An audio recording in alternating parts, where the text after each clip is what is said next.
બાળકો, આજે આપણે કારગિલ યુદ્ધના નાયક કેપ્ટન વિક્રમ બત્રા વિશે જાણીશું. શું તમે તેના વિશે કશું જાણો છો? હા સર, તેમણે કારગિલ યુદ્ધમાં શહાદત આપી અને તેમને પરમવીર ચક્ર મળ્યો છે. બિલકુલ.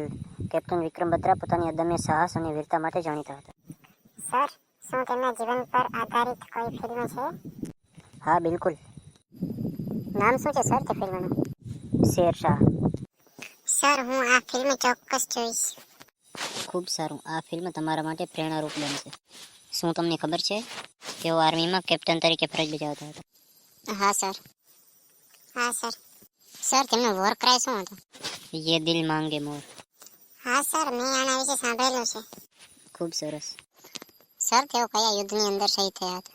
ભારત પાકિસ્તાન વચ્ચે થયેલ કારગિલ યુદ્ધની અંદર. સર, કારગિલ યુદ્ધની અંદર તો ઘણા બધા સિપાહીઓ શહીદ થયા હતા. હા બાળકો, બિલકુલ. સૈનિકો પોતાના જીવના જોખમે દેશની રક્ષા કરી રહ્યા છે. સર, આજે કેપ્ટન વિક્રમ બત્રાના જીવન વિશે ઘણું બધું શીખ્યા. ખૂબ સરસ.